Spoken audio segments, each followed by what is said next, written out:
All right, well, before you make your reservations and pack your bags, you'll need permission. Here to help divorced families understand that shared custody doesn't take vacation, family law attorney Lori Clark-Viviano. Good morning, Lori. Okay, how am I supposed to be serious after that? I know, right? Okay, That's a little there hard. you go. And it's kind of dating us to say that we knew every word to that, right? Exactly. Yeah, all right. Yeah. Okay. So let's talk a little bit about divorced families and what we need to know in terms of shared custody and taking vacations and all of that. You know, I think the thing that everybody needs to remember is exactly what you said at the start. You share custody. You don't own your child. So you need to have, permission. And like we were talking about, you said you have a lot of lawyers in your family.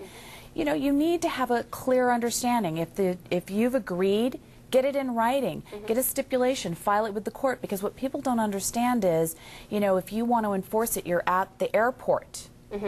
And the police show up, the first thing they're going to say to you is, where's your agreement? Right. And so you don't want just a verbal agreement, because then the other spouse could turn around and say, well, I didn't agree to that, correct? Or let's just say just didn't understand. Just clearly didn't understand. They thought it was Wednesday, and they wrote the wrong, they in their mind thought the wrong day. The key in my mind is always, before you do something, get it in writing, see a lawyer. It's so cost effective to make sure you've done it right. I just had someone who's in the military, and they gave their grandmother the rights to their child, and I said, you can't do that. You have a parent. You have to get approval by that parent. So if you are going to leave the child with a sitter or another family member or anything like that, is that something that would generally require the approval of the other parent as well? If it's going to be for a long period of time, I think the thing that how I always tell my clients is good manners. Would you not show up for the show for a week and not give notice? Wouldn't you make sure everything was done appropriately? Wouldn't you send your human resources a letter telling them the days? I mean, I think the big thing that everybody does is, my favorite thing about clients is this. They're shocked. Look what my wife did or my husband did, and they've done this pattern before. This is not new behavior. If you have someone you can trust, then they're going to be fine with signing an agreement. Come see me, see another lawyer. We can draft a quick little stipulation that's quite economical, and then you have it. And, then you can feel safe. I always tell people, keep copies with you when you travel. Just good manners to me is the key, and have everything in writing. And I would imagine that it's important to also take the emotion out of it. When you say good manners, I mean, you don't want to be thinking about all of that past history and have that leading into the current situation, because it's really about the best interest of the child, right?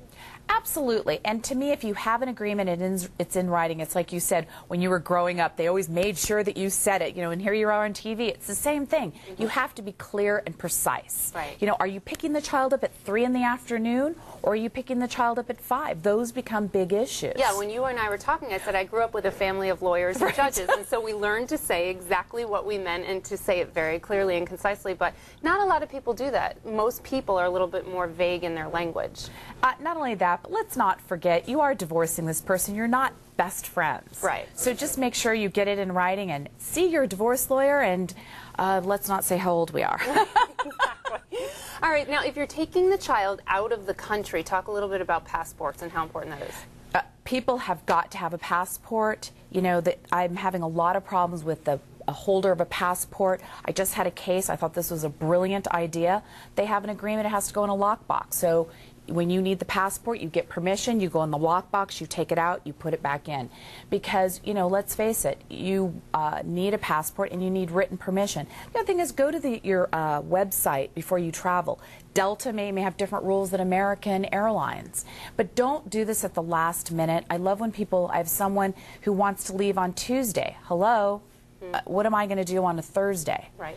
Go and see if you're planning, when you plan your trip and you're in a divorce situation, also plan to see your family law attorney. Sorry. Right.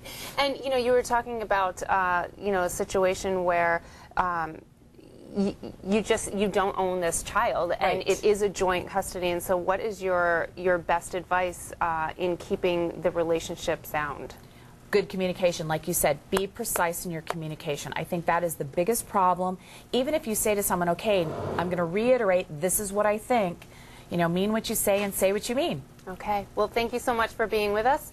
We have your information on the screen if anyone wants to get in contact with you, and you can also go to san diego6.com.